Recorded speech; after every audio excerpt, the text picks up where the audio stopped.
So you said you will be going for admission after 2 months. That's what you said. Admission, I don't know, Prabhu. Still, they have not yet released the admission date. Okay, okay. They have opened application for admission. I don't know Okay, when they are going to do it. okay, okay, okay. So till that time, are you studying that physics? Are you studying physics books? No, Prabhu, I am studying science of self-realization.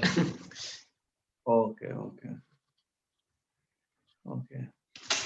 That is easy only, Prabhu. We can do it, Prabhu. That's no problem. What is easy? Just physics books only. Okay, so will you be able to teach a class 12 student physics? Yes, Prabhu. That's not an issue, Prabhu. Okay, so if anyone gives you any question, like will you get 100 out of 100 in the exam if somebody gives you a paper? If I prepare, I can do. Okay, so when will you prepare? That is the question mark, Prabhu. After doing B.Ed. After doing B.Ed. Yes. Okay, so how long it will take for you to prepare? Which one, Prabhu? That physics Yeah. plus 2 physics. Yes, so like everything from class 9 to class 12, 9, 10, 11, 12, all these 4 years. All these 4 years. How much time? How much days you are saying, Prabhu, it takes to prepare? Yeah, yeah. Uh, I don't know, Prabhu. Still, I have not yet thought about it. Yeah, I think at least 1 year it might take. Yes, definitely will take, Prabhu. Yeah, so if it takes 1 year, then why not you start from now? Once you finish your B.Ed is for 2 years, right? Yes, Prabhu. Yeah, so once you finish your B.Ed in 2 years, then you will be prepared because many plans will change. Like I think before you there was another uh, devotee like Sai Teja. I used to read with him sometimes. He was supposed to join Guruji's some coaching center or something. But it didn't work out at that time. So I'm saying like there is no point. Like you are reading Science of Self-Realization, that is very good. So you read that for 1 hour, 2 hours maybe, and other time you study physics also. So before that, you were reading with Saityaja Prabhu also, Prabhu, this kind of books? No, I was not reading Tattva Sandarbha. I was just reading Bhagavad Gita, just slokas and translations with him. Okay. Oh, during the classes you used to read, Prabhu. Not during the classes. Like after that, I had one more friend, Asutosh Prabhu, and we used to read something. Okay. So for a long time, I'm not in touch with him. Mm-hmm. I'm not in touch with him, but he was supposed to join Guruji's. Yes, Prabhu. I spoke to him also, Prabhu, Saityaja Prabhu, but don't know what happened to him. Yeah, like whatever. So my point is that you don't waste your time. Like tomorrow, if any of your plan changes, you should be like well prepared. Like you should be very flexible. If you are well prepared, then you can do any tuition or anything. Like there is no point um, like in the stock market also they say, like not in the stock market, like anything, if you work in the company or something, they say like don't put your 100% resources in one project, like put your 20% in another project also, so that if the first one doesn't work, you have another thing. So similarly, if you open a coaching center, everything is very good. If something doesn't work out, you should be able to do some tuition. Yeah, that's what I have been telling you so far. I think I have been telling you for 3-4 months now. Yes, Prabhu. So tuition means in Yeah. giving private school, joining a private school, you are saying, Prabhu? No, not private school. Like you can itself see, because you are now single, you are not married also, and I don't think you'll marry another like 3-4 years. So tuition means like private tuition means you can arrange some students, and you can teach them. You can go to their home and teach them, or like 2-3 students you can accumulate who are like living nearby, and you can go to one student's home, and all the 3 students will come, and you can teach them together, something like that, right? Those kind of students will be there, right? Class 12, if you teach physics. Yeah. Yes. Anyways, okay, let us start. Yeah, because this Sai Teja Prabhu, I don't know. At one point of time, he was supposed to join the coaching center, and now he is not even coming for the classes also.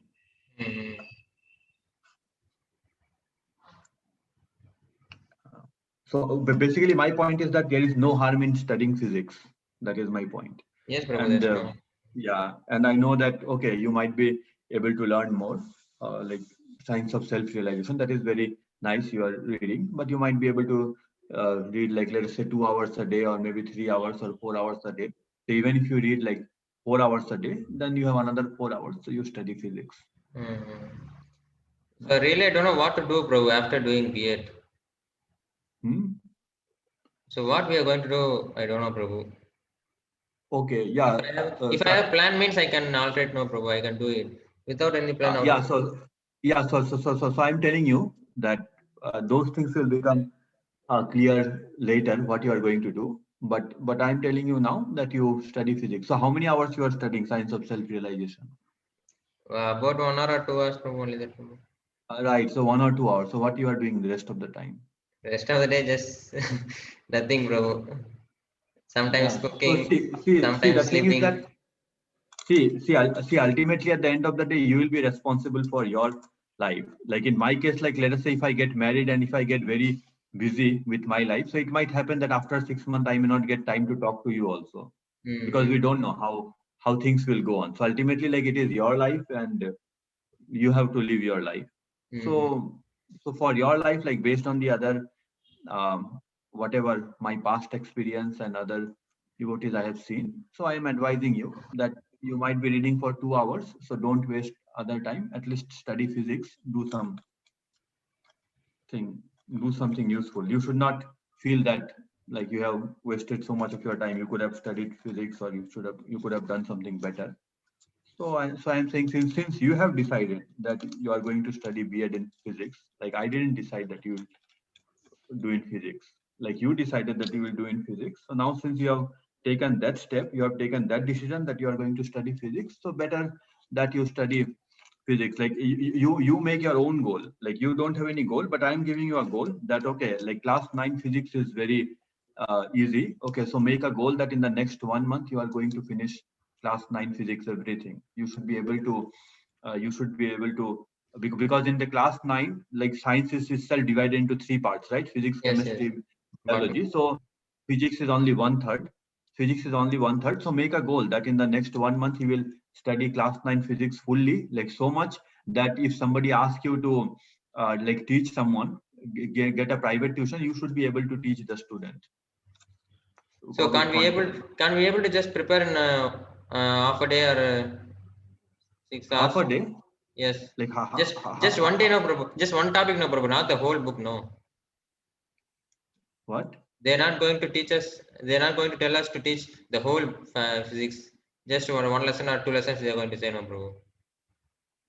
No, I'm saying like tomorrow if you have to teach some student, and if you know the whole book, then it will be easier for you to teach, right? Because otherwise, if you prepare also, that will take some time for you. Mm-hmm, So, yes. so yeah, so why not prepare it now? If you are going to do it in the future, so Mm-hmm. why not prepare it now? Because anyway, you are not doing anything. Like just 2 hours, you are reading Science of Self-Realization. So Mm-hmm.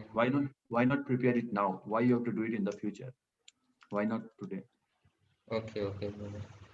Yeah, because there are many things you will come to know in the future as the future, like as time reveals. But my point is that don't waste your time. Mm-hmm. Yeah. Okay, let us read this. Yeah. Okay. Yeah. So I think I have been telling you for maybe I think like 3-4 months now. Yeah. Mm-hmm. And I'll still continue to tell for the next 3-4 months also till the time I'm here. Till you get married, bro. Okay. Anuched 20, the characteristics of Srimad Bhagavatam. In Skanda Puran, we find a description of Srimad Bhagavatam similar to the one in Matsya Puran.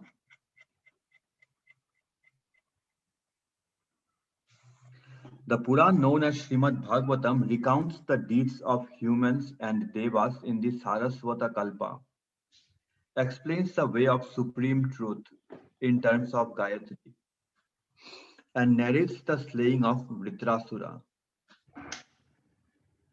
It has 18,000 verses. Whoever writes out a copy of the Bhagavatam places it on a golden lion throne, and presents it to a worthy person on the full moon day of the month of Bhadra will attain the supreme destination. Prabhas Khanda. Okay, I don't remember if I said the Mangalacharan. Let me say it again. हस्ता अमलकवत्तत्वं श्रीमद्भागवतस्य यः दर्शयामास जीवेभ्यस्तं श्रीजीवप्रभुं नुमः सन्दर्भायेन नाधीता तस्य भागवते श्रमः सन्दर्भायेन चाधीता नास्ति भागवते भ्रमः. These verses are also found in Agni Puran.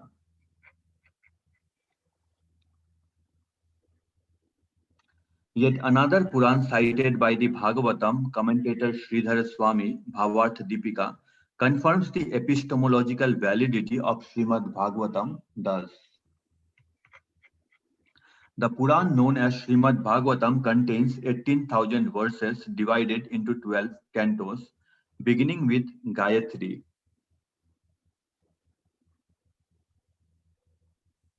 Describe the transcendental knowledge Brahma Vidya imparted by Hayagriva and narrates the slaying of Vritrasura. This is how we identify the Srimad Bhagavatam. The transcendental knowledge Brahma Vidya imparted by Hayagriva here refers to the armor of Narayana.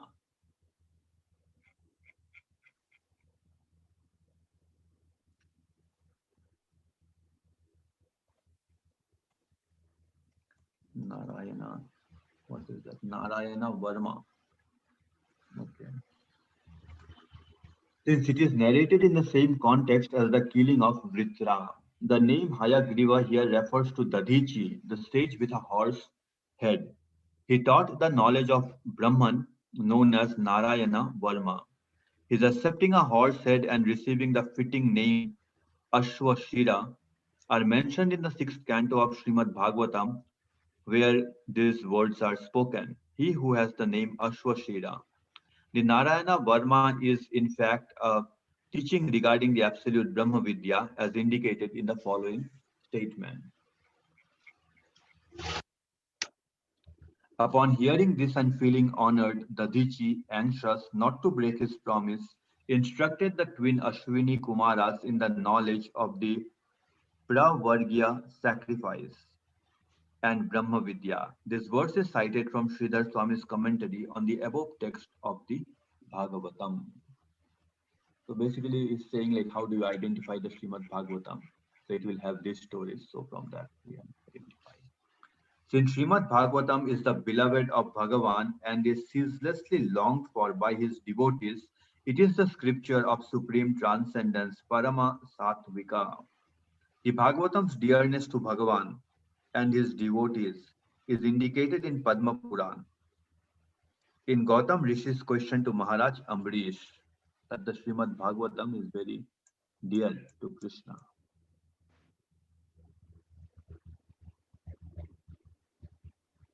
Okay. Hare Oh Krishna, Lord Prabhu. of the earth. Yes, Prabhu. After doing B.Ed, Yeah. if nothing works out, Yeah.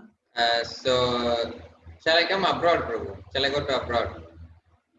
Abroad, how can you come? Like it takes like so much of like money to do MS here. It takes like at least 60 lakhs of rupees to do MS here.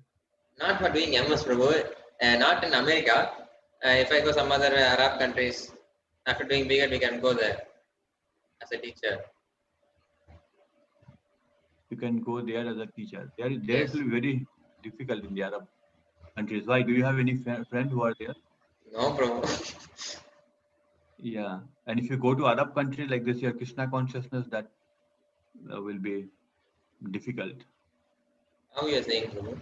Because I can teach the school students also there now, Prabhu. See, for us, like in order to be Krishna conscious, it is very important to live in the association of devotees, or at least like here. Like for example, if you go to Arab country, I think you won't be able to attend like Guruji's class, right? Because in Arab it will be like very early in the morning. You won't be able to. And wherever you live, like right now we have COVID, but otherwise, if there should be temple, ISKCON temple, you go there once in a Sunday and get association of devotees. Yeah. So those things are like theoretical, not going to be practical. So if nothing works out, then the most practical thing will be that you start gathering some student and you start teaching them.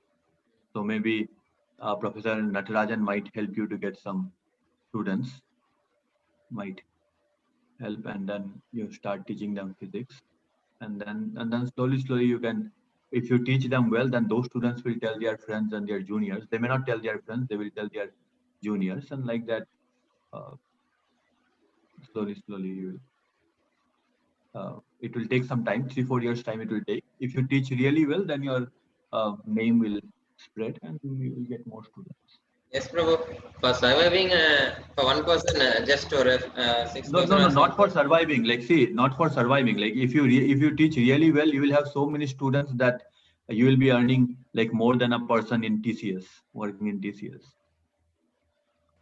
Yeah. So how a If you person, teach. how much a person will get in TCS? Prabhu? I don't know how much that he will get. He'll No. get. Like, yeah, they may get like 40,000 or 60,000. Yeah. So if you teach well, you can get that much money. Yeah. Yes, Anyway, Prabhu. like I just told you to not to waste your time to teach Yes, physics. I understand, bro.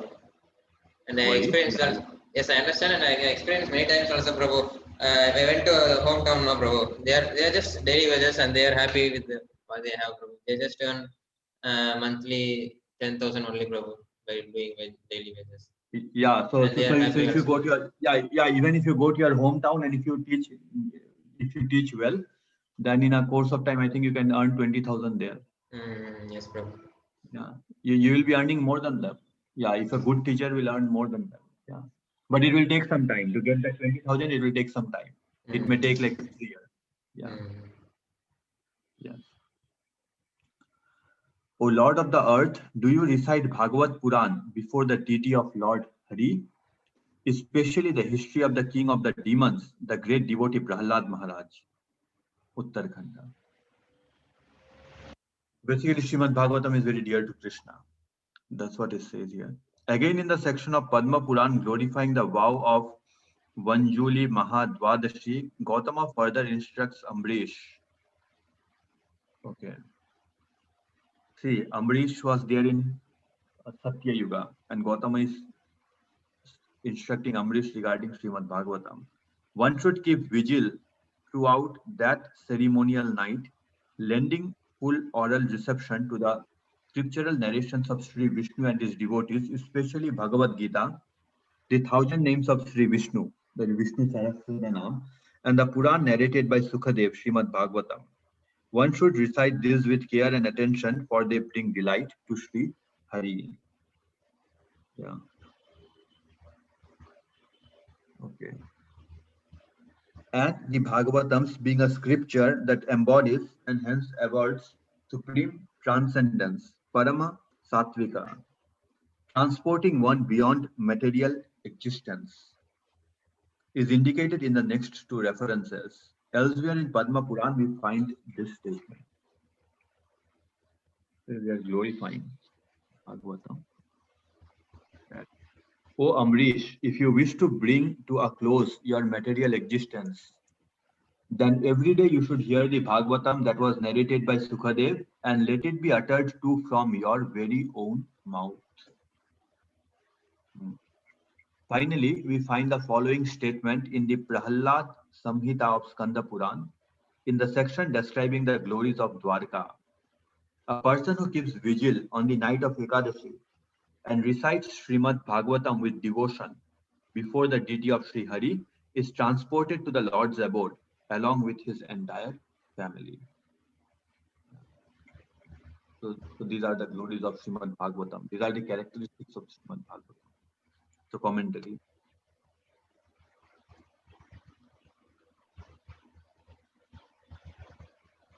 In this Anucheda, Jiva Goswami gives special attention to identifying Srimad Bhagavatam. He does this because some scholars of his time held that Devi Bhagavatam rather than Srimad Bhagavatam was actually the Bhagavatam glorified in the Puranas. Like Srimad Bhagavatam, Devi Bhagavatam is a Purana with 12 cantos. 18,000 verses and an account of Vritrasura's death, although its account of how Vritra was killed differs from the one in Srimad Bhagavatam. Also, when some traditional scholars read in the Puranas that on the full moon day of the month of Bhadra, one should donate the Bhagavatam mounted on a golden lion, Hema Simha, they take this to mean Devi Bhagavatam. This seems quite fitting, since Devi or Durga resides on a lion. In the case of Srimad Bhagavatam, Hema Simha is understood to mean a golden lion throne. Srila Jiva Goswami solves the controversy by citing references that list distinctive features of Srimad Bhagavatam. It begins with the Gayatri Mantra. It contains the Hayagriva Brahma Vidya. The events it narrates happened in the Saraswata Kalpa, and it was first spoken by Sri Sukadev Goswami to Parikshit Maharaj. Jiva Goswami further supports his opinion by quoting from the Bhavarth Divika, Sridhar Swami's commentary on Srimad Bhagavatam. So these are the characteristics. It begins with the Gayatri Mantra and it contains the Hayagriva Brahma Vidya. And the events it narrates happened in the Saraswata Kalpa and it was first spoken by Sri Sukadev Goswami to Parikshit Maharaj. So that's how we identify Srimad Bhagavatam. Devi Bhagavatam opens with a statement that appears to be based on Gayatri. Om Sarva Chaitanya Rupam Tam Adyam Vidyam Chva Dhimahi Buddhim Yanah Prachodayat. Yeah, so it also appears to be based on Gayatri. There are two reasons this statement should not be equated with Gayatri. First, nothing in it corresponds with the words Savituhu, Varenyam and Bhargas from Gayatri. Whereas such a correspondence can be shown in Srimad Bhagavatam 1.1.1, the Savituhu, Varenyam and Bhargas. Second, this statement is a meditation on Devi, but as Sri Jiva will show in the next Anucheda, the object of meditation in Gayatri is the Supreme Personal Absolute Sri Vishnu. So Gayatri is a meditation on Vishnu, and Srimad Bhagavatam's first verse is also a meditation on Vishnu, but the Devi Bhagavatam opens with a statement which is a meditation on Durga.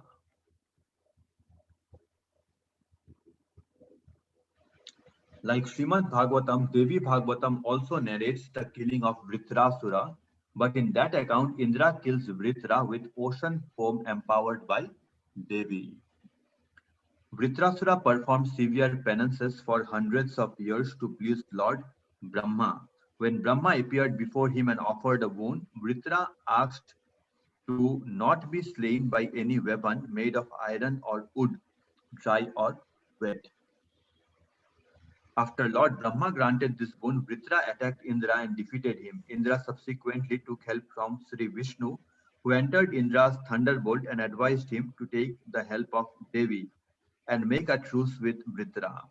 Indra then apparently befriended Vritrasura, but one day at dusk, Indra surprised Vritrasura on a beach and slew him with his thunderbolt, which is not a weapon of iron or wood, and was covered with foam, which is neither wet nor dry. So this is a story in Devi Bhagavatam. Devi Bhagavatam also makes no mention of the Hayagriva Brahma Vidya, that is the Narayana Varma. For all these reasons, it is clear that the Bhagavatam referred to in the verse cited by Sridhara Swami is not Devi Bhagavatam. Even in Bihar, my friend's grandfather was mentioning that when he asked his grandfather about Bhagavatam, he says, yeah, we are also reading Devi Bhagavatam. Hemadri Ballala Sena, Govindananda, Raghunandana, Gopal Bhatta Goswami and Sanatan Goswami have each written noteworthy Dharma Shastras or books and essays on religious duties, in which they quote frequently from Srimad Bhagavatam but never from Devi Bhagavatam. Ballala Sena states in Dan Sagar that only a few verses of the Bhagavatam specifically recommend acts of charity. In contrast, the entire 30th chapter of Devi Bhagavatam's ninth canto deals exclusively with the glories of various kinds of charitable giving. In addition, with the exceptions of Ramanujacharya and Nilkantha Acharya, all the great saintly commentators on Prasthantrayi either wrote about Srimad Bhagavatam directly or at least cited it as a standard reference in their books. By contrast, neither Shankara, Madhvacharya, Vallabhacharya, Sri Chaitanya Dev, nor any other notable Acharya has ever cited Devi Bhagavatam to support or prove any of their important statements. Yeah, so we understand that Bhagavatam means Srimad Bhagavatam, not the Devi Bhagavatam. In North India, it is very common people with Devi Bhagavatam. Chapter 96 of the first part of Naradiya Puran lists the topics of all 12 cantos of the Bhagavatam in order. This list fits Srimad Bhagavatam, not Devi Bhagavatam. Padma Puran states, among all the Puranas, Srimad Bhagavatam is ultimate. In every line, great sages sing the glories of Sri Krishna in various ways. Padma Puran, Uttarakhanda.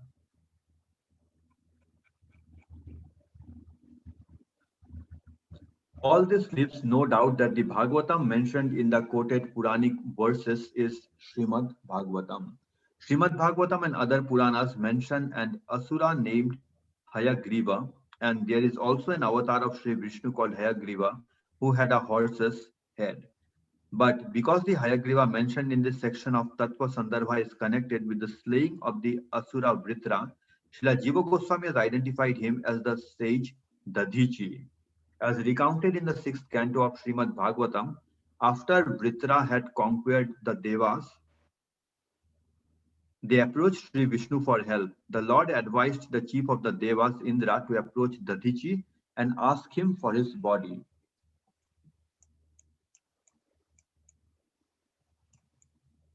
Which had been rendered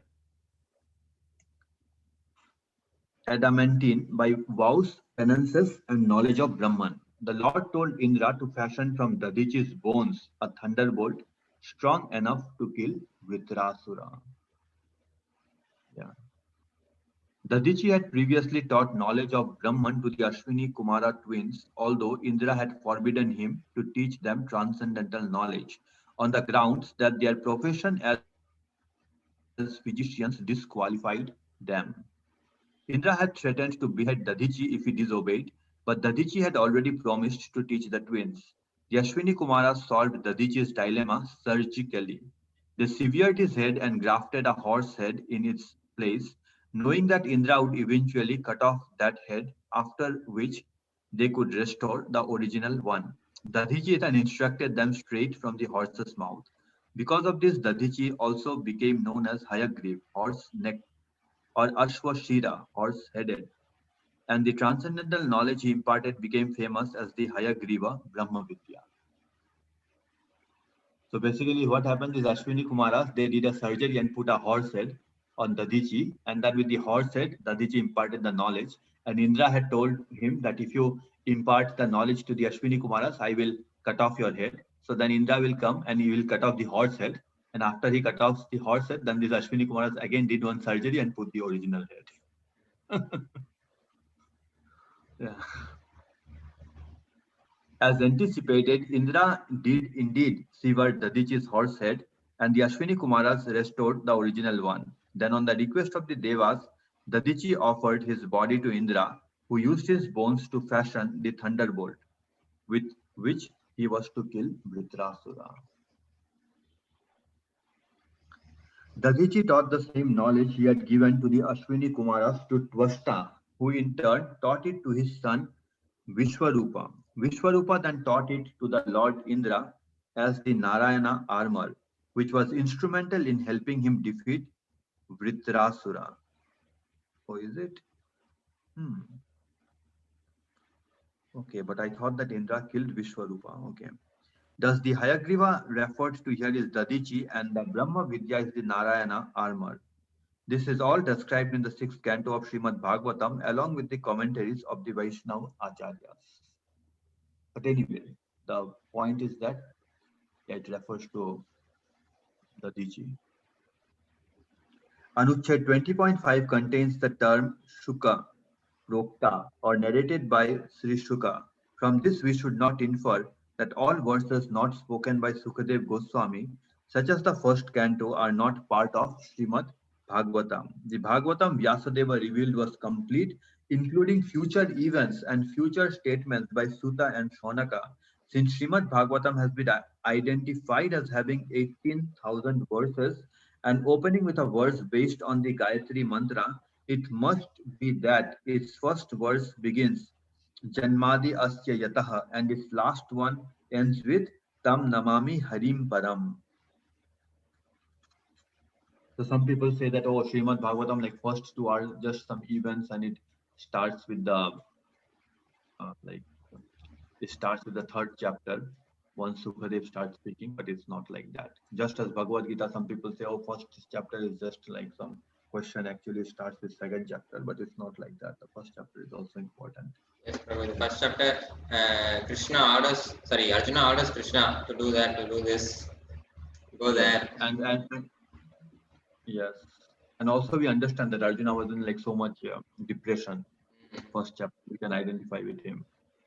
And then he was so much depressed, but after getting this knowledge, he became so happy. Yes, Prabhu.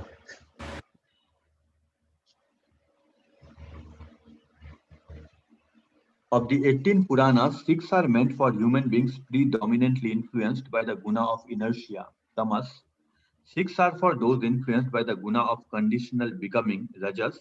And 6 are for those influenced by the guna of perpetual being, sattva. But Srimad Bhagavatam occupies the place of honor even among the Sattvic Puranas. It is considered non-different from Krishna, the Supreme Personal Absolute, and therefore it is Parama Sattvika, a manifestation of Supreme Transcendental Being, without any tinge of the material gunas.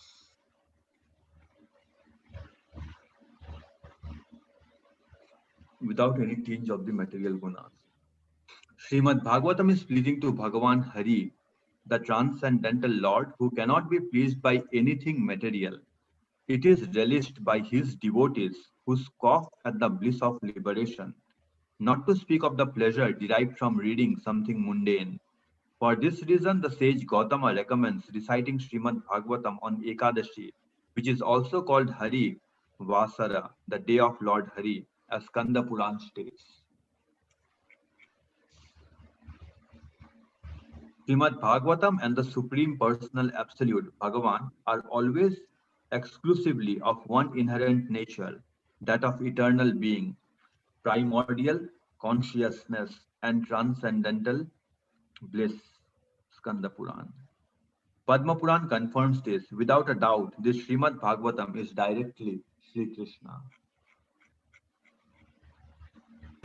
That Srimad Bhagavatam is non-different from Sri Krishna is confirmed in the Bhagavatam itself, where Sutta Goswami states that after Bhagavan's disappearance, the Bhagavatam appeared as his representative to enlighten the ignorant people of Kali Yuga. Padma Puran also confirms the oneness of the Bhagavatam and Bhagavan by comparing the various cantos with Krishna's limbs. So what does it say? O king, the first and second cantos of the Bhagavatam are Sri Krishna's feet, and the third and fourth cantos are his thighs. The fifth canto is his navel, the sixth canto is his chest, and the seventh and eighth cantos are his arms. The ninth canto is his throat, the 10th his blooming lotus face, the 11th his forehead, and the 12th his head. Yes.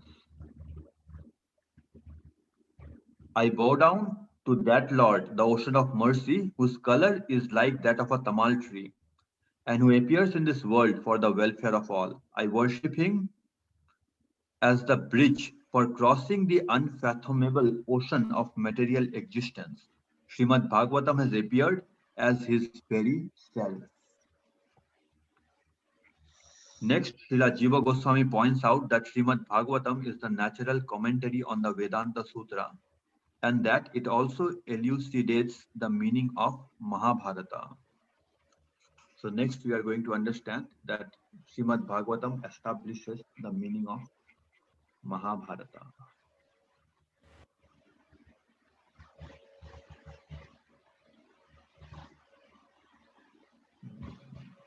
You understood this chapter?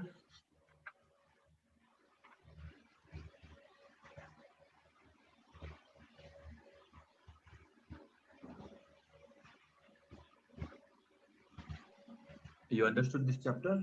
Yes, yes, Prabhu, I understand.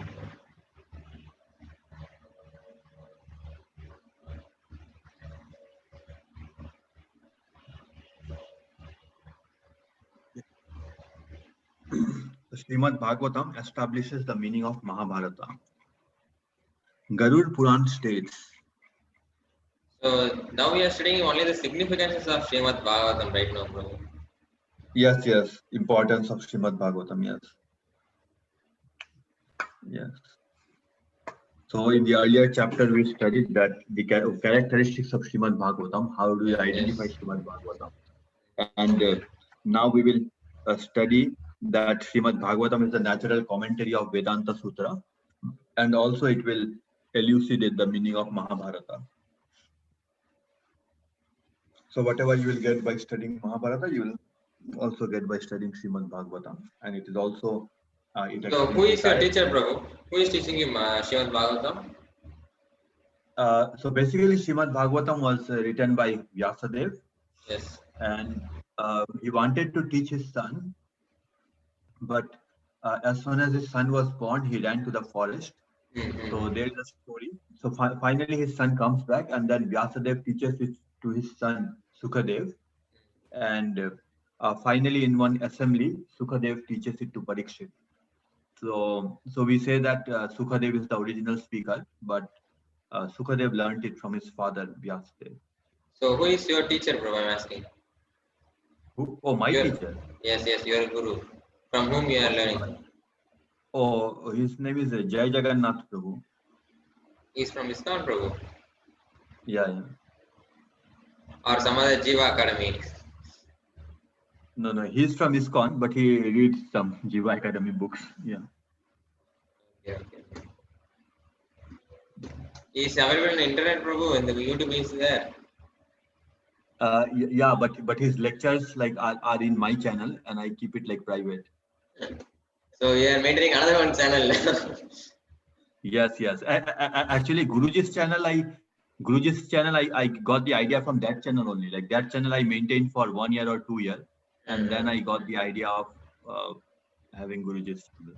So that has been going on like for that Srimad Bhagavatam, that has been going on like for how many years I would say, at least like what? So you are Maybe learning 4 from years. the YouTube channel or from the Zoom, Prabhu? I'm learning from Zoom. Okay, very nice, Prabhu. So yeah, he will send you personal link, Prabhu, for you and some other devotees. What link? Zoom link, he will send you personally, Prabhu. Yeah, he won't send me. I send the Zoom link to all the Okay, devotees. Prabhu. Very nice, very nice.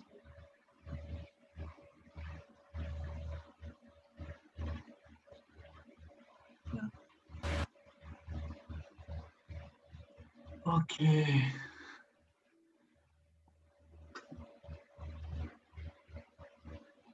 By learning this itself, my whole life will go, I think, so, Prabhu.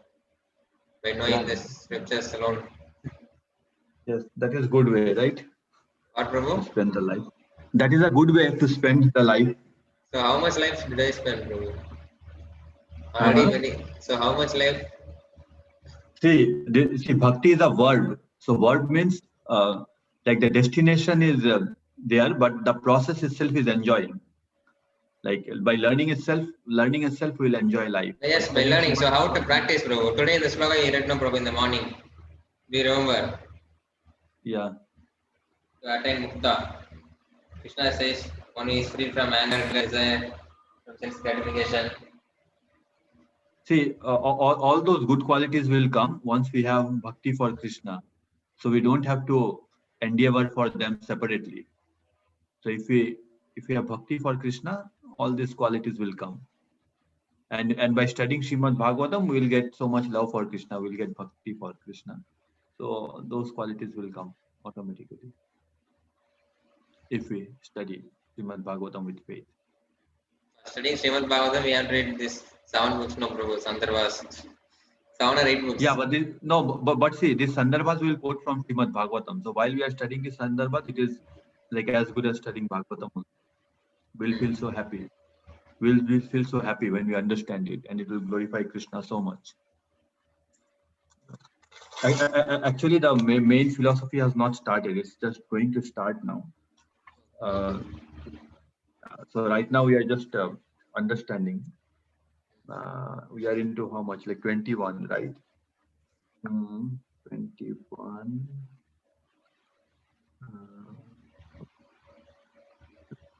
Yes. Yeah. So from 29. Yeah, from 29 the philosophy will start. So we are just like, it is like that introduction. When you join a college, they will do some orientation for you, right? So right now we are having some orientation, and from the third part, like the prameya, third part, the prameya will start. Like right now we are on the epistemology. Like in the orientation, they will give you all the logistics and everything, that you will have tests and homeworks and assignment and everything. Yeah. Second is the praman and third prameya. So yeah, so just wait. Like the book has not yet started. The book has not yet started. We are just doing some orientation. Prabhu, please wait a minute, bro. One second, bro. 1 second. Okay.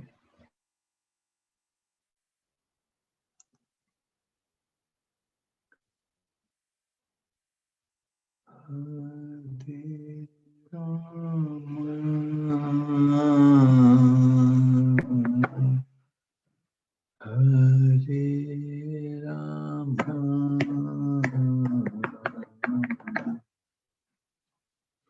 Hare Rama, Rama Rama. Hare Krishna, Prabhu. Okay, so we'll start. Yes. Okay. So Garur Puran states, so now we are going to understand that Srimad Bhagavatam establishes the meaning of Mahabharata. Okay. Oh, we didn't read this Sandarbha for a long time. Just give me 1 second. Facebook, just let me write. Oh, Ujjwal has seen, but didn't.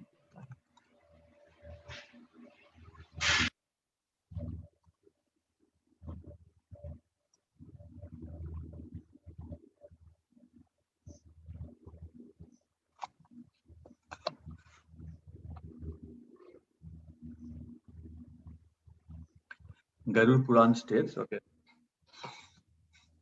This Bhagavatam is the most complete of the Puranas. It embodies the essential meaning of Vedanta Sutra. It establishes the meaning of Mahabharata. It is a commentary on Gayatri. It explains and expands the meaning of the Vedas. Okay, let me read it again. This Bhagavatam is the most complete of all the Puranas. It embodies the essential meaning of Vedanta Sutra. So Garur Puran says this. It establishes the meaning of Mahabharata.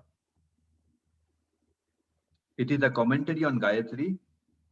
It explains and expands the meaning of the Vedas. It is the Samaveda of the Puranas. And it is the direct utterance of the Supreme Absolute Sri Bhagavan. It has 12 cantos, hundreds of chapters, and 18,000 verses. It is called Srimad Bhagavatam. So we are going to understand that Srimad Bhagavatam establishes the meaning of Mahabharata. That is the topic. Yes. And why Mahabharata is important? Because it was said that whatever you don't find in any other book, you will find in that book. So Mahabharata is considered like very important. So now if you say that Srimad Bhagavatam establishes the meaning of Mahabharata, then it means Srimad Bhagavatam is equally important. So in Srimad Bhagavatam, we can find how to find a place, how to find a good wife, how to have a nice house. We can find. No. So Srimad Bhagavatam says that whatever cheating religions are there, it has been kicked out. So in Srimad Bhagavatam, you won't find how to find a good wife. Srimad Bhagavatam says, Akamo sarva kamo va moksha kama udaradhi tivrena bhakti yogena yajeta purusham param. So akamo means if you have no material desire, okay, if you are wanting liberation, or it can also mean if you are wanting Krishna, akamo sarva kamo va, that, or whether you have all material desires. Because before this verse, Srimad Bhagavatam says, it will not be like that. If you have to worship Devi, or if you have to get a good health, you have to worship Surya, something like that. It will just say two verses, and after that, it will say this verse. But what an intelligent person will do, whether an intelligent person is not having any desire, or whether he's full of desires, he will worship Lord Hari. That's it. Like the intelligent person will not go to the demigod for this and that. For whatever desire he have, he will just worship Lord Hari. That's what it says. But in I think Mahabharata, we can find this kind of solutions. No, yes, yes, yes. Mahabharata we can find all those kind of things. Yeah.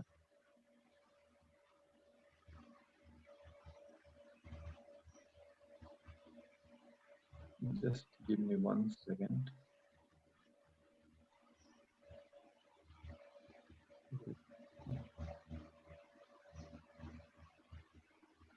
One second.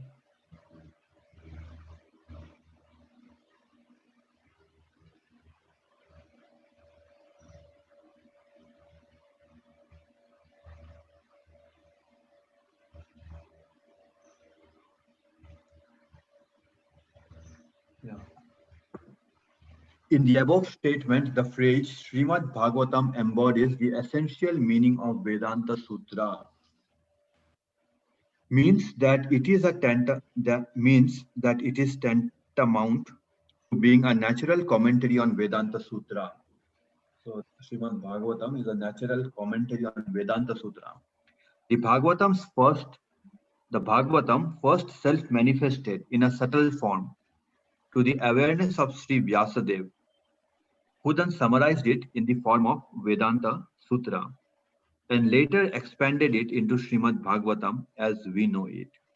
Therefore, since Srimad Bhagavatam self-evidently embodies the natural commentary on Vedanta Sutra, all other recent commentaries sprung from the fertile imagination of their authors should be honored as authoritative only when they are in resonance with Srimad Bhagavatam.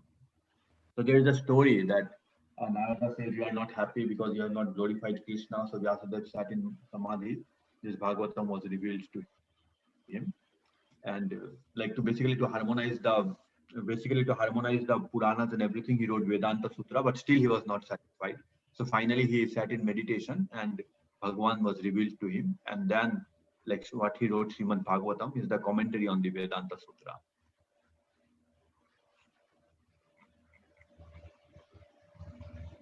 Concerning the phrase Bharatartha Vinirnaya, Srimad Bhagavatam establishes the meaning of Mahabharata. The following verses may be cited.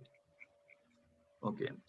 Mahabharata is glorified because it contains the conclusions of all scriptures. So that's how people glorify it.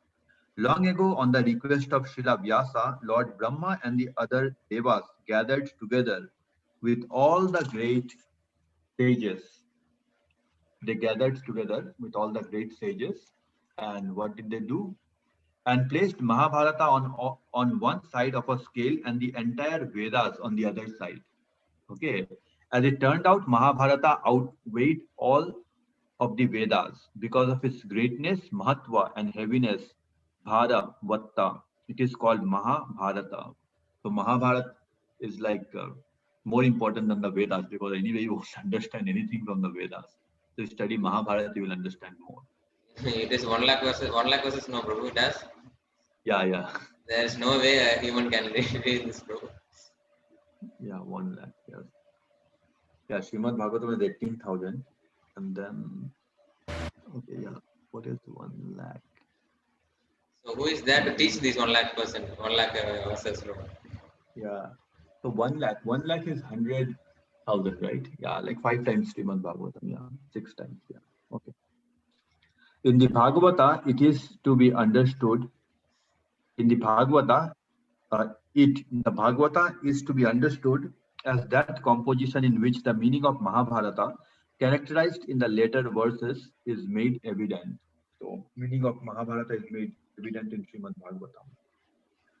Because after studying the Mahabharata, you might be confused whether Arjuna is the hero or Krishna is the hero. of the Mahabharata. And somebody will say that no, actually Karna is the hero. Another reason why Srimad Bhagavatam establishes the meaning of Mahabharata is that the message of both Mahabharata and Srimad Bhagavatam culminates in Sri Bhagavan alone. That this is true of Mahabharata is evinced in the Narayanya section of Mahabharata's Moksha Dharma portion, where Janmejaya says to Srila Vyasadeva, Janmejaya is saying to Vyasadeva, O Brahmana, abode of austerities, just as butter can be extracted from yogurt, sandalwood from the Malaya mountain, the Upanishad from all the Vedas, and life-giving nectar from herbs, so by your churning of the ocean of the highest knowledge, with the rod of your discriminating wisdom, this Narayanya has been extracted from the 100,000 verses of Mahabharata. This Narayanya spoken by you is the repository of the topics of Sri Narayana, which are the nectar of immortality. So in Mahabharata, whatever verses are glorifying Narayana, like that is the nectar of immortality. And in Srimad Bhagavatam, everything is glorifying Krishna. So Srimad Bhagavatam gives you the essence of Mahabharata. The commentary. Srimad Bhagavatam is one of the 18 Puranas, but Srila Vyasadeva wrote it after compiling the essence of the Vedas in Vedanta Sutra and after composing Mahabharata and the Puranas. But if the 18 Puranas already had been compiled, does this make Srimad Bhagavatam the 19th Purana? Right? That's the question. Do you understand the question? Yes, yes, I understand. In Anuched 21.2, Srila Jiva Goswami explains that this is not the case. Srimad Bhagavatam appeared first to Srila Vyas in a concise form as one of the 18 Puranas, and he composed Vedanta Sutra on the basis of this first edition of the Bhagavatam. Later, when he was absorbed in supracognitive trance, Samadhi, in pursuance of Narad Muni's order, the expanded form of Srimad Bhagavatam was revealed to him as the natural commentary on Vedanta Sutra.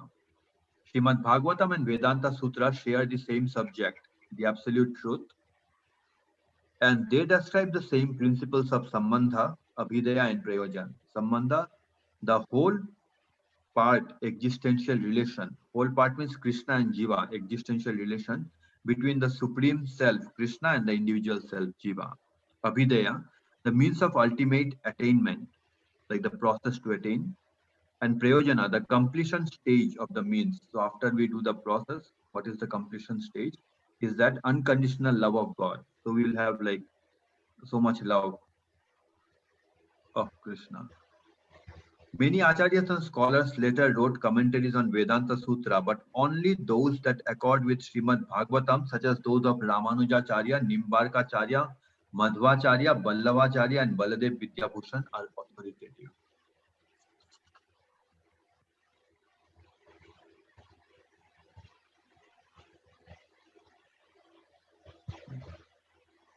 Suta Goswami alludes to Vedavyas composing two editions of Srimad Bhagavatam. The great sage Vyasadeva, after composing Srimad Bhagavatam and then revising it, taught it to his own son, the sage Sri Sukadev Goswami, who delighted in the state of utter non-attachment. Commenting on this verse, Srila Vishwanath Chakravarti Thakur writes, the word Anukramya in this verse means that Vedavyas compiled a new or revised edition of the already existing Srimad Bhagavatam. So in the first edition, he didn't glorify Krishna so much. Then in the next edition, he glorified Krishna very much. Anuched 21.3 relates how Mahabharata was once shown to be literally heavier than the Vedas. This came about because Mahabharata, using simple narrations, elaborated upon and lucidly explained the concise and cryptic subject matter of the Vedas. Vyasadeva makes this point in Mahabharata. Lord Brahma, in this great work Mahabharata, I have included the secret of all the Vedas and of all other scriptures as well. It explains in detail the Upanishads, the six corollaries, and the Vedas.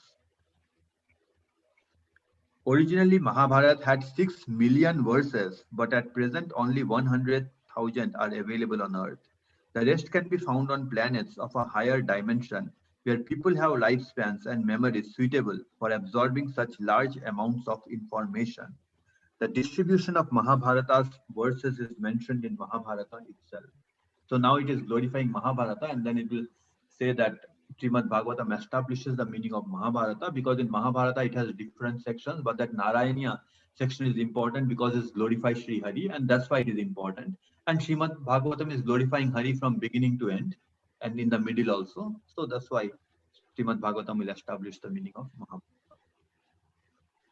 So regarding Mahabharata, it is said here, then Srila Vyasadeva compiled another Samhita, Mahabharata, containing 6 million verses. Of this, 3 million are present in the celestial planet, 1.5 million on the planet of the forefather, and 1,400,000 on the planet of the Gandharvas.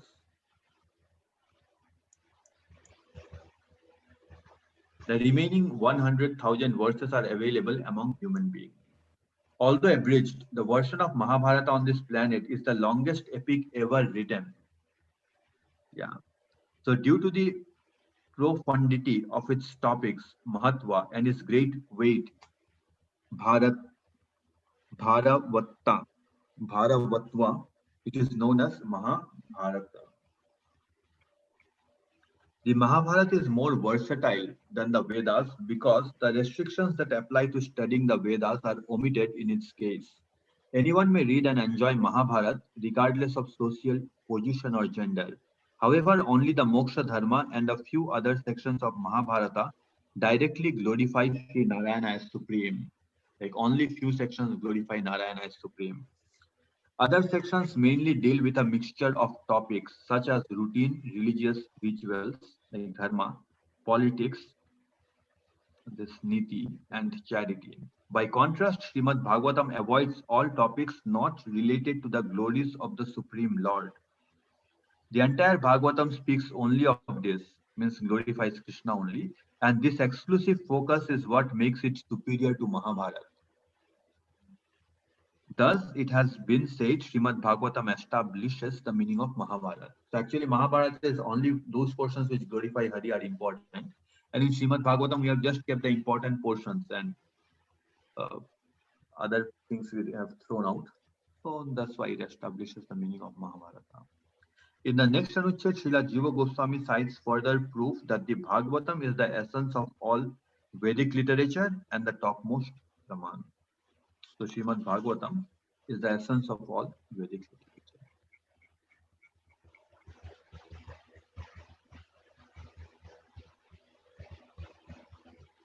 Okay, so you understood this chapter? Yes, Prabhu.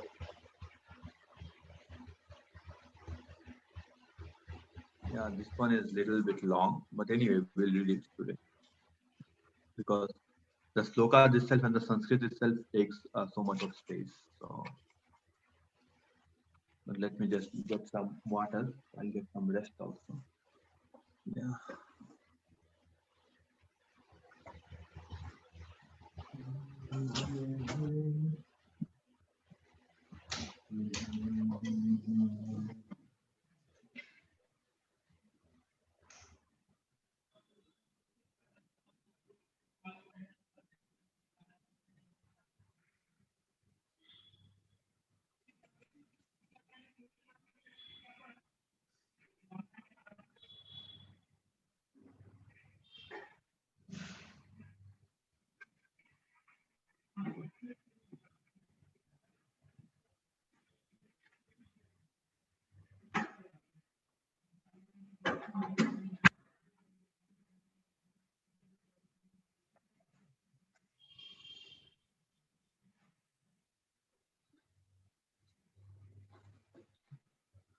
Okay.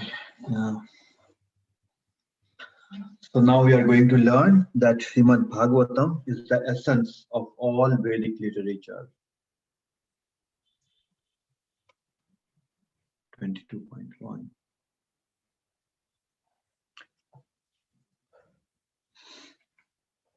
Similarly, the third canto of Srimad Bhagavatam confirms that Srimad Bhagavatam establishes the meaning of Mahabharata.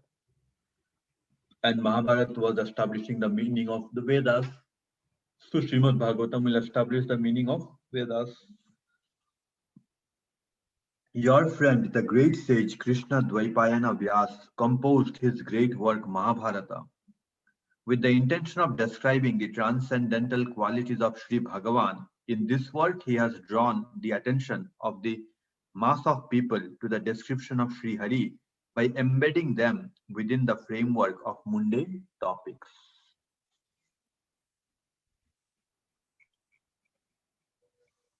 So that was his intention, to glorify Krishna, but people will not come. So he made so many other stories, and in between the stories, he has glorified Krishna. That's what he did in Mahabharata. But in Srimad Bhagavatam, it is directly for the devotees. So he doesn't made any story, like just glorify Vishnu directly. Now the explanation of the remaining part of the verse from Garuda Puran, cited in Anuched 21.1, is being given. That Srimad Bhagavatam, Garuda Puran is saying that Srimad Bhagavatam, and in fact in Srimad Bhagavatam also there are so many stories we will get distracted. So this Sandarbha will just pick directly the part of Srimad Bhagavatam where we'll find this Sambandha, Videya and Prayojan, and that itself this Sandarbhas are giving. So Sandarbhas is like the cream of Srimad Bhagavatam. Because in Srimad Bhagavatam also there will be so many stories about women and something, and then people will comment that, oh, this Indian culture, they mistreated women, all these things, and something about the what do you say, like astrology, not astrology, the planets and everything, and it will say like the moon is the sun is nearer to the earth than the moon, and people will be debating on all those things. So so the Sandarbhas will just take the essence of Srimad Bhagavatam and give. Like that's what we want to know from Srimad Bhagavatam, like Sambandha, Videya and Prayojan, and that's what the Sandarbha will give. Because these days, like in ISKCON, people are fighting on the position of woman. Like some will say that Srimad Bhagavatam says women should be subservient to man and take care of the house and not go and work outside. And somebody will say something else. And the other controversial topic is regarding the cosmology. Like Srimad Bhagavatam will say, some say that Srimad Bhagavatam talks about a flat earth, and somebody will say like, oh no, the earth is round. And somebody will say that Bhagavatam says that the sun is nearer to the earth than the moon. And then people will try to explain all those things. Like people are getting like debating and spending their time. But actually what we learned from Sandarbha is that we need to learn Sambandha, Videya and Prayojan. We need not spend our time on other topics. So other topics, Krishna is not glorified. Uh-huh. In other topics like this, Krishna is not glorified. Like Krishna is glorified indirectly. See, the point of those topics was that you understand that Krishna is so great, that this universe is coming from him, the sun came from him, the moon came from him. All those topics are glorified. To understand that Krishna is so great, but instead of understanding that, we are just like getting lost in the details. Like for example, if I have to teach like math someone, right, and I know that, okay, like let's say this omelette is very popular, so I can say that, oh, like Shiva went to five friends came in his home, and Shiva wanted to make omelette for them, so he went to the market and purchased 5 eggs. So if one egg cost 5 rupees, so how many 5 eggs will cost? So this is, I'm just teaching math. But now from this, if you say, oh, Shiva is vegetarian, how can he go and buy some eggs? No, this question itself is wrong. He won't buy some eggs. So all these things, like the ultimate thing is to understand that Krishna is so great. But then if we don't understand that the Sambandha Vidya, we'll be just in the details, that why this is like that, or why the earth is round, or why the earth is flat. Because how does it matter? So the Guruji won't explain, Prabhu. So this is the essence, this is the thing we have to know. In this ISKCON, they won't explain this and all, Prabhu. Yeah, ISKCON, like they have been, yeah, like I mean, some people. Recently, one guy, he's a data scientist. I think he wrote he read some Purana and then he's trying to explain all this thing. So people will try to explain, but my point is that we are studying Srimad Bhagavatam to understand the Sambandha, Vidya and Prayojan, and finally we want to have that realization of Krishna, like direct darshan of Krishna.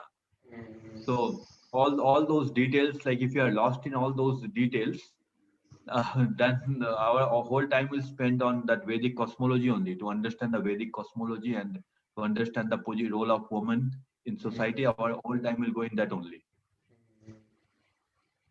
Yeah. So I'm not saying that is not important. For somebody, it might be important. But if our goal is to learn Sambandha, Vidya and Prayojan, Yes, Prabhu. then We are going to read from a bona fide spiritual master, right? By reading the Srimad Bhagavatam. We are going to learn from a spiritual master. So the spiritual master won't teach us these things, Prabhu. He will teach now, Prabhu. If he teaches yeah, why there is, if he teaches why there is this kind of discussions and going on. yeah. So he will teach us this. But now what happens? Like based on the structure of ISKCON, the spiritual master, like uh, they will be just roaming to different temples. Like they will be in one temple for 1 week, and they will go to another temple another week, another temple another week.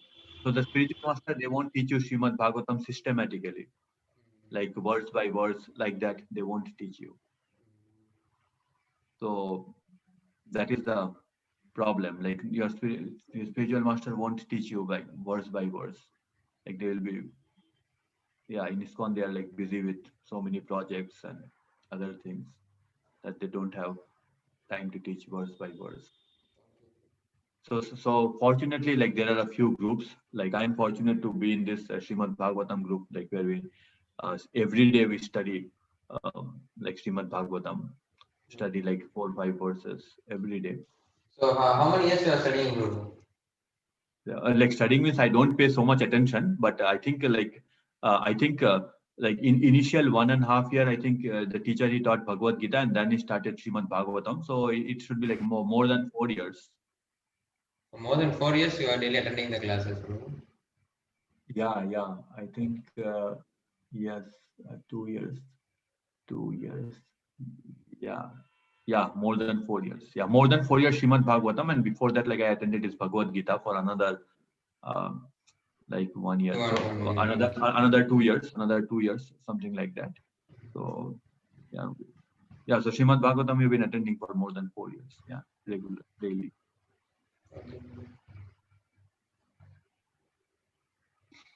No.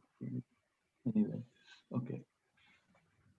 Srimad, yeah. So anyway, so my point was that like we Srimad Bhagavatam also we can get lost in so many topics. Okay, because we want to understand because like there is a story that like one rishi was at doing some meditation and then one apsara came to disturb him and now he got attracted to the apsara and then he got married to the apsara. Yes, And in the Bhagavad Gita also it is there, no, Prabhu, Rishi Vishwamitra. no, I think this was some other guy. This was other guy. Okay. So now what happens? Like after that, he had a daughter with the Apsara, and as soon as like he has daughter or something, like the something it happens. So the Apsara basically uh, uh, ditched him, or you can say like broke his heart, and then went away. And then this rishi will say that oh, all the women are like that. They will exploit the man, and then they will uh, this thing like they will break your heart and something like that because this person is heartbroken, so he will say like that, and then people will take that as authority that oh, like Srimad Bhagavatam is speaking these words, but actually Srimad Bhagavatam is not speaking. Like that guy, he broke off with his Apsara girlfriend and now now he's commenting something like that, and then people will quote something from Srimad Bhagavatam and see like Srimad Bhagavatam is saying like this, but we have to understand the context, right? What was the context, what happened to him? So all this thing, but I am saying that okay, even if it is happen also, then what is the problem? Like in this life we are male or in this life we are female, so we just uh, get this knowledge and then become nirguna because this body is only male or female. Even my astrologer said that in my past life I was a female, he said. So yeah, what does it matter? Yeah, anyway. Srimad Bhagavatam is a commentary on Gayatri, is shown in Vishnu Dharmottara Puran, which elaborately demonstrates in its explanation of the Gayatri mantra that the object of meditation in the Gayatri is Sri Bhagavan. We shall provide similar evidence that Srimad Bhagavatam is a commentary on Gayatri when we comment on the Bhagavatam's first verse. So we will see it in the Paramatma Sandarbha. The words Vedartha Paribrimhitaha mean that Srimad Bhagavatam explains and expands the meaning of the Vedas. As indicated in Mahabharata, it explains the meaning of the Vedas. One should supplement the Vedas with the Itihasas and Puranas. One should supplement the Vedas with Itihasa and Puranas. The phrase Purana Nam Sama Rupaha Srimad Bhagavatam is the Sama among the Puranas. Means that just as the Sama Veda is supreme among the Vedas, so Srimad Bhagavatam is paramount among the Puranas. Srimad Bhagavatam is paramount, just as Sama Veda is supreme among the Vedas. Therefore, Skanda Puran says,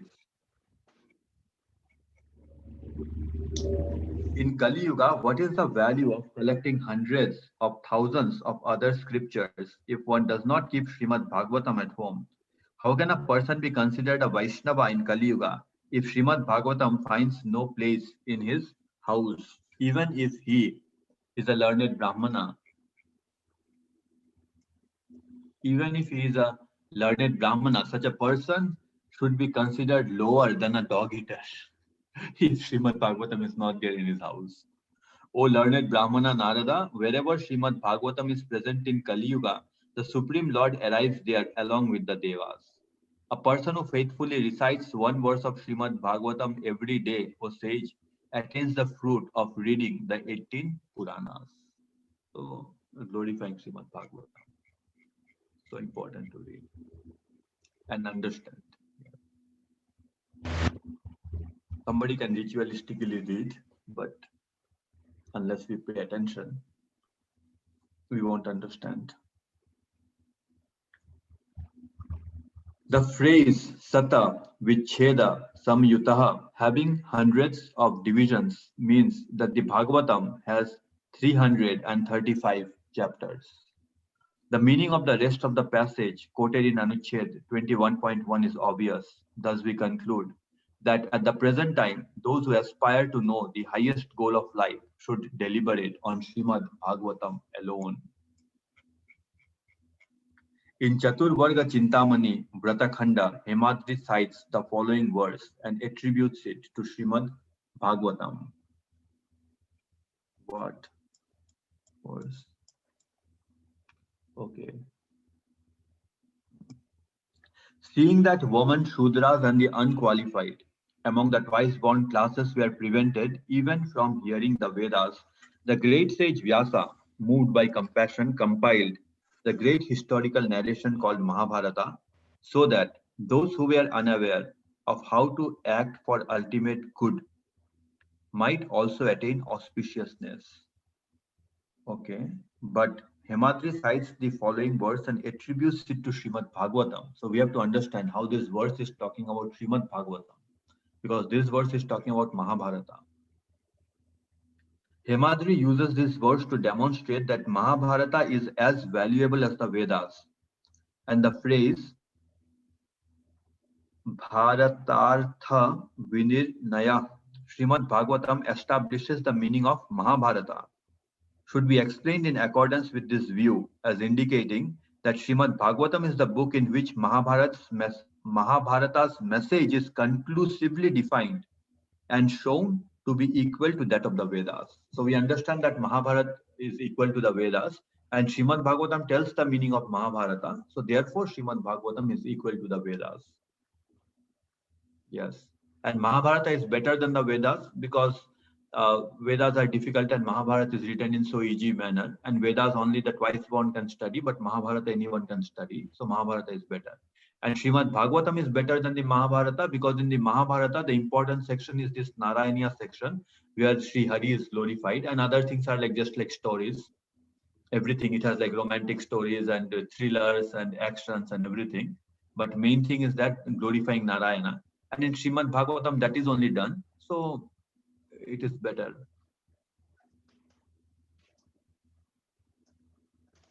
Okay. Since the book named Srimad Bhagavatam characterized as a delineation of ultimate truth with reference to the Gayatri mantra is exclusively focused upon Bhagavan. So Srimad Bhagavatam is focused upon Bhagavan. It serves as a commentary on Gayatri. So Gayatri is also focused on Vishnu and Srimad Bhagavatam is focused on Vishnu. It is a commentary on Gayatri, which is also intent solely upon Bhagavan. So it is a commentary on Gayatri and Gayatri is also intent solely upon Bhagavan. This point will be explained in the third book, Paramatma Sandarbha. The same point that Srimad Bhagavatam is a commentary on the Gayatri mantra is made in such statements. Okay, Srimad Bhagavatam is a commentary on the Gayatri mantra is made in such statement as the Bhagavatam delineates the part of ultimate truth with reference to the Gayatri mantra. So the Bhagavatam delineates the path of ultimate truth with reference to the Gayatri mantra. Further, Agni Puran describes Bhagavatam alone in the course of its exposition of the Gayatri mantra. Agni Puran will describe Bhagavatam alone. So what does Agni Puran says? Okay, what is the meaning of Gayatri? What does Agni Puran says?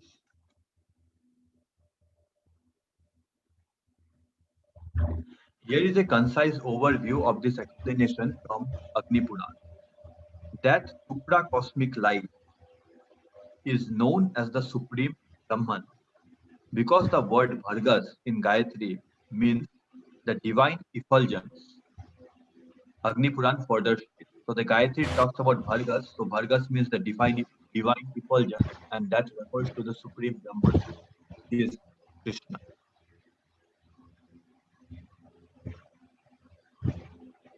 That effulgence is Sri Vishnu, who is the unconditional cause of cosmic creation, maintenance, and dissolution. Some people maintain that effulgence here refers instead to Shiva, while others say it means Shakti. Some claim that it refers to the sun, and still others say Agni. Other devas too are invoked by Brahmanas who perform Vedic fire sacrifices, Agni Hotris, at the time of uttering Gayatri, but it is Sri Vishnu who is present in the form of Agni and the other devas, and the Vedas sing of Vishnu alone as the absolute truth, Brahman. So we have to understand only Vishnu is the absolute truth, Brahman. And when we say that Shiva is absolute or the other devatas are absolute, we have to understand that it is Vishnu who is present as Paramatma in the devatas. So when we say them as absolute, we are seeing Vishnu in their form. And Yes, Prabhu, it is also one of the offense, right? Yesterday I have seen that no one is equal to Vishnu. No one is greater than what? Vishnu. My Yes, thinking yes. itself, it is one of the offense. Yes. No one is greater than Vishnu, no one is equal to Equal to Vishnu, and Vishnu. no one is separate from Vishnu also, because Vishnu is there as Paramatma in the heart of the demigods. So if Yeah. you think like that, it is one of the offense. Yes, often. Yeah, if you think that Indra is important, Indra is independent, I will go to Indra and pray, and Indra will grant me. But Indra cannot do anything of his own. It is Vishnu as Paramatma seated in Indra's heart. So we cannot say that everyone is one. Everyone is always one. We cannot say that. What? So we cannot say that all are one God. That is Vishnu. We cannot say one. Yeah. They are not one God, because all these devatas, they are Jiva. They are Jiva. So sometimes And we will say all are one. Lord Krishna is Shiva also. Brahma is also Krishna. Like that we used to say now. see, this thing we will learn in Paramatma Sandarbha. So it is called, this theory is called Satkaryavad. So the Satkaryavad is theory says that there is a cause and the cause will lead to an effect. So Satkaryavad says the effect is non-different from the cause, but the cause is different from the effect. Yeah, so it is like difficult to understand. So I will repeat it. See, let us say you have milk, okay? So milk is the cause, and Milk and curd, from right the now, bro? yes, yeah. So from the milk you will get yogurt. So yogurt is the effect, okay? So Satkaryabad says the effect is non-different from the cause, but the cause is different from the effect. So the Yes, so, effect is non-different. Effect is non-different from the cause. So it means Shiva is non-different from Krishna. Okay. so we can't say that milk and curd are same. Right? No. So the thing is that the curd is non-different from milk, but the milk is different from curd. Really, I can't able to understand, Prabhu. Right. Yeah. So you will understand it. Like when we read the third book, then we'll understand it. Because See, because uh, sometimes Guruji will say Lord Krishna and Shiva are the one. Either sometimes people will say no, Prabhu. no. See, I mean, when you go and worship Shiva, in Shiva, you should see Krishna. You should see Krishna in Shiva because the effect is non-different from the cause. Because the effect came from the cause, the effect is non-different from the cause. Like this yogurt came from milk, so the yogurt is non-different from milk because uh, for its existence, the yogurt is dependent on milk for its existence. So you can't say it is different because if there was no milk, there will be not be any yogurt. So that way, the yogurt is non-different from the milk because the uh, effect is non-different from the cause. But the cause is different from the effect. The milk is different from yogurt because this milk you can take and you can make, let us say, you can make butter from the milk, or you can make some ghee from the milk, or you can make something else like some sweets from the milk. You can make some this what do you call that? This sweet rice from the milk. So many things you can do. So the milk is different from curd, but the yeah, you see, so the point is that the curd is non-different uh, from the milk, but the milk is different from the curd. So this is the whole philosophy we'll understand in the third book. So yeah, and that is the most difficult book out of this in the Gauriya Vaishnava tradition. Like this third book, Paramatma Sandarbha, is the most difficult, and there we will understand this thing. Yeah, yeah. So see, Guruji said that when we go to a Shiva temple, you should see Krishna, which is right because Shiva is the effect and Krishna is the Yeah, cause, and the cause. effect is non-different. Effect is non-different from the cause. So effect is non-different from the cause, which means this curd is non-different from milk, and Shiva is non-different from Krishna. So since Shiva is non-different from Krishna, so when you go to a Shiva temple, you will see Krishna. But Yes, Guruji didn't say that when you go to a Krishna temple, you see Ganesha and then you pray to Krishna like as you are praying to Ganesha. He didn't say like that, right? yes. Yeah, because the cause is the effect is not different from the cause, but the cause is different from the effect. So since the cause is different from the effect, so the milk is different from the yogurt, and Krishna is different from Shiva. Yeah. Okay, another way to understand is this. Like, say, like Shiva is said to be the linga of Krishna. Okay, like when Krishna has to produce this material world, right? Krishna won't do himself. So this is a metaphor. Metaphor means like symbolic. So Shiva is said the linga. So linga means this. There are two words. One is called linga and one is yoni. So this linga is like the male sex organ. So that is called as linga because when you go to a shivaling, right? You pour water on the shivaling, but actually the shivaling looks like the male sex organ, right? Right. So yeah. So the point is that like if somebody has to create, right? Let us say if some male person, male person, like he has to produce a baby, right? So how that baby will produce? So somebody will say that this baby is produced by the like that male sex organ of this person, right? Which is correct thing, right?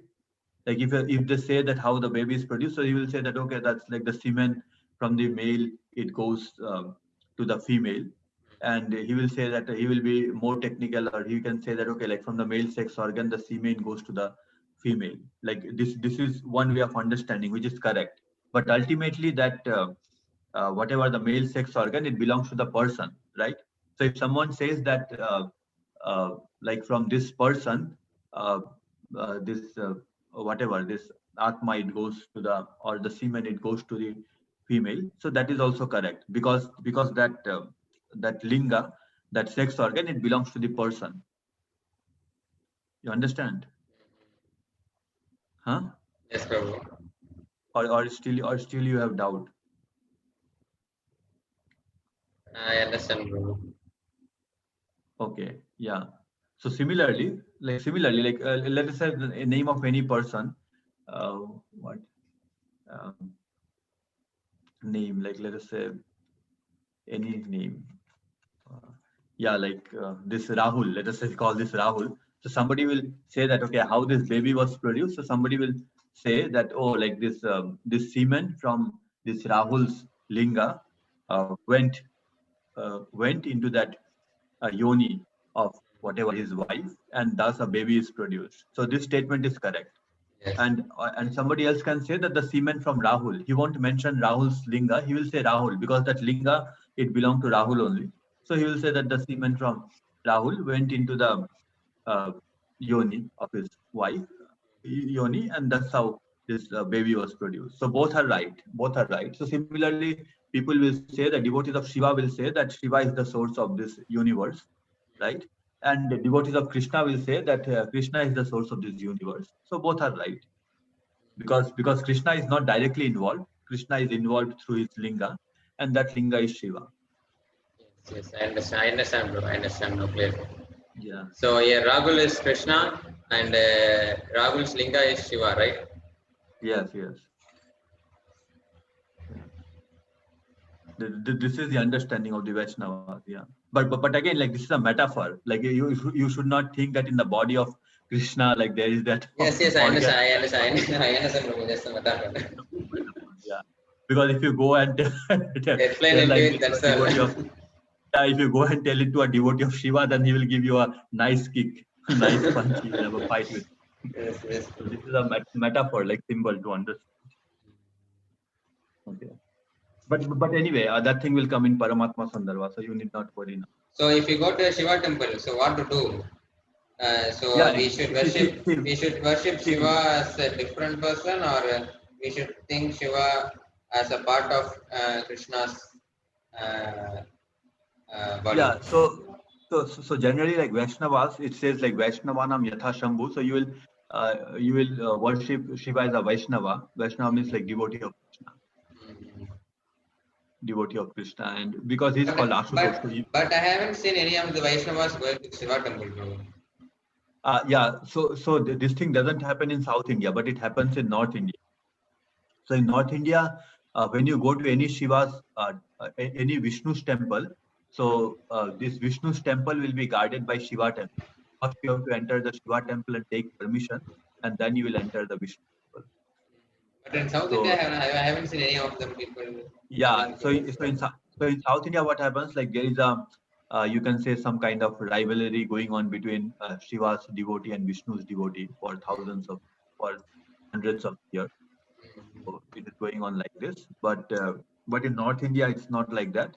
Like, actually, if you go to Jagannath Puri, or if you go to this thing, Jagannath Puri or Vrindavan, even like Mayapur and other places, like, we will see that uh, we will see that first you need to enter into Shiva's temple and then take permission, and then you will enter into Vishnu's temple.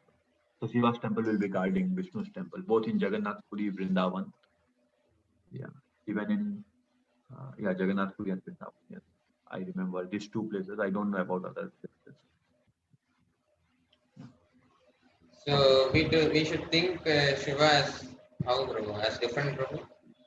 Yeah, look, you should see Shiva is like a devotee of Krishna.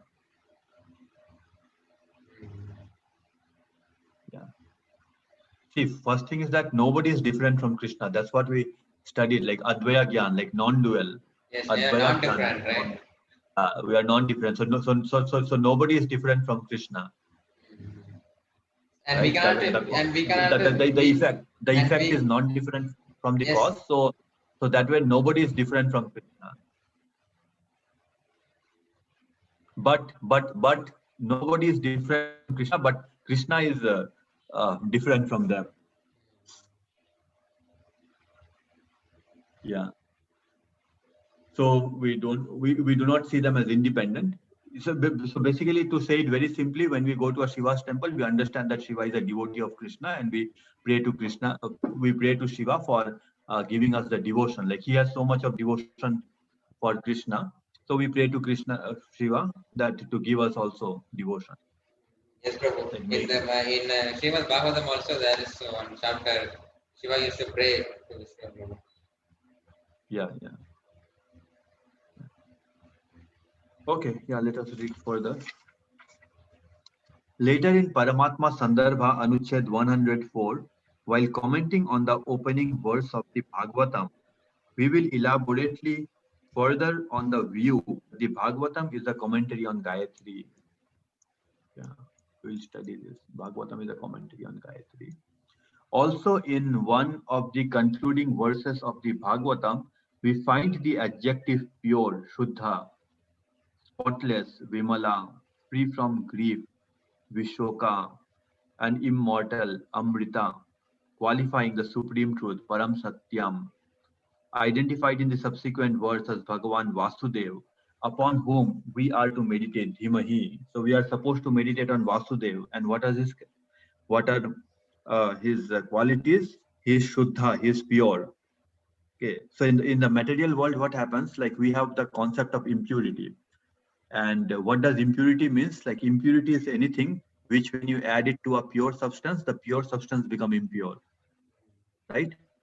Like for example, in the material world, like let us say you have um, a pure water and you have impure water. Okay, so Yes, what yes, happens now? I If understand, you Prabhu. put if you put the pure water into the impure water, the pure water becomes impure. But it is not the other way around. That if you put a few drops of pure water into the impure water doesn't become pure. Yes, Okay. yes. But yeah, but in the case of sun, what happens? Like let us say you have some clothes or something, right, which are dirty clothes and smelling like the this baby, right? The baby, they will urinate in the pant, and then the pant will be smelling so bad. And then you wash the pant, it will be smelling, and then you put it on the sun, right?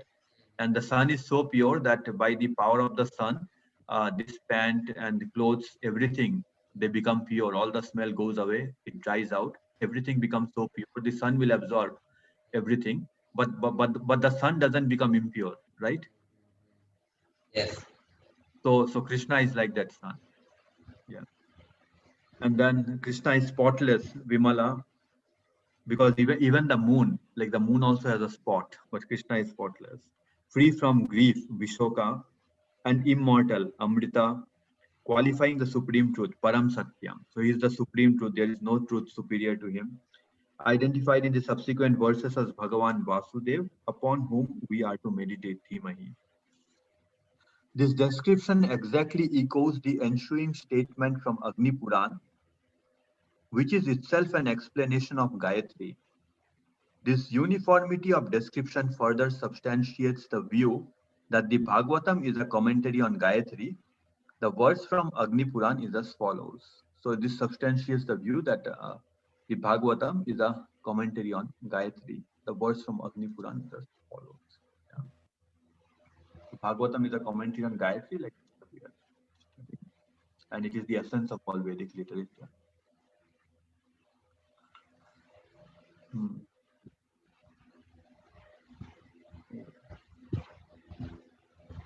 That's 22 point. Okay, let us stop here. After let us read it and stop. To awake to the post-liberated status, to awake to the post-liberated status means after samadhi, like spiritual. Once we go to the spiritual world, let us meditate dhyayema on the supreme Brahman, Param Brahma, who is eternal, Nitya, pure, Shuddha, transcendental, Para, ever effulgent, Nitya Bharga, and the final repository of inherent controlling agency, Adhishwara. Basically, let us meditate on Krishna. As we meditate, let us contemplate I am that light, the supreme truth. I am that light, the Supreme Lord. So this one seems to have some impersonal remark. Here, the contemplation of oneself as identical to Brahman is meant to help the meditator attain fitness to worship the complete truth, Bhagavan. So this meditator is thinking that I am that, like uh, I am that Brahman. So the contemplation of oneness as identical to Brahman is meant to help the meditator attain fitness to worship the complete truth Bhagavan. So it says, uh, so he is getting the fitness, you can say like the qualification to worship Bhagavan, following the principle, one who is not of the nature of the divine cannot worship the divine. The one who is not transcendental cannot worship the transcendental. So this person is thinking, like earlier we were thinking that we are this body and this body is material. So we are not this material body, we are also transcendental. So he is thinking that I am that Brahman. The verb form dhyayema, let us meditate, signifies that not only I, but all of us are implored to meditate. So basically, many times it will say that you are Brahman, you are Brahman. So basically it means that you are Brahman means like you are not material, you are spiritual. That is the meaning. So sometimes what happens, like let us say you go to a beach, right? In Chennai, you go to this Golden Beach or Marina Beach, something you go to a beach, right? And if somebody asks, like, have you seen the ocean?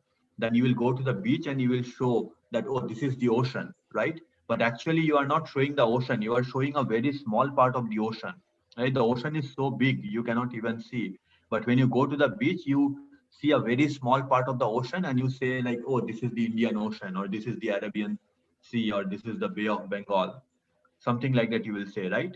So similarly, this Brahman is so great you cannot we cannot point to Brahman. So we are having the same quality as Brahman, that consciousness, and we are very minute, just like the beach. But you will show the beach and say, this is the Indian Ocean. So that's how the scriptures will say that I am Brahman, I am Brahman. It just means that like I am not material. I am not this body. Basically, I am not material, and we share the same quality of consciousness. So that's what it. Okay, so I think. Yeah, this part is very interesting. Yeah. In fact, yesterday we completed 100, and today, like, we are about to reach 150. Yesterday morning, yeah, tomorrow morning I have some class, but still I can just put the recording and read with you.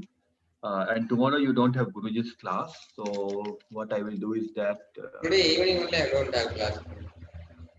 Yes, sorry, yeah. Today evening you don't have class, so I will call you today evening, okay?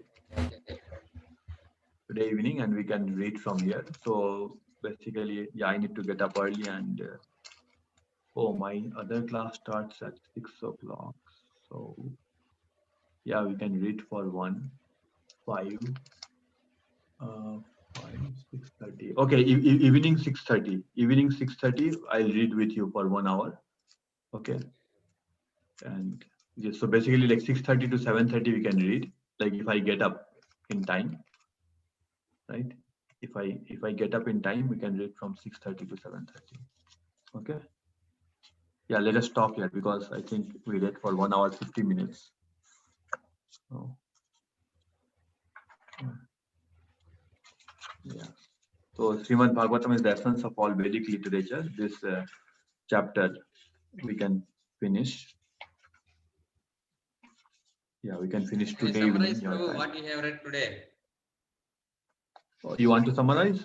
Yes. Okay. Yeah. Oh no, I'm asking. You want to summarize?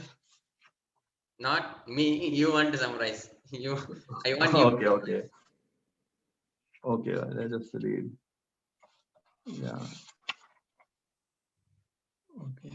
Fulfill criteria. I think we read it earlier. We started from 9. Yeah, we started from. Other than that, many of the examples came no, Prabhu, in the between. I was a little bit confused. What? Yes, yes. Okay, so yeah, so in Anuched 19, we studied that Srimad Bhagavatam is the natural commentary on Vedanta Sutra, and it is the essence of Gayatri. Like that's what we have been studying. It is the natural commentary on Vedanta Sutra and the essence of Gayatri.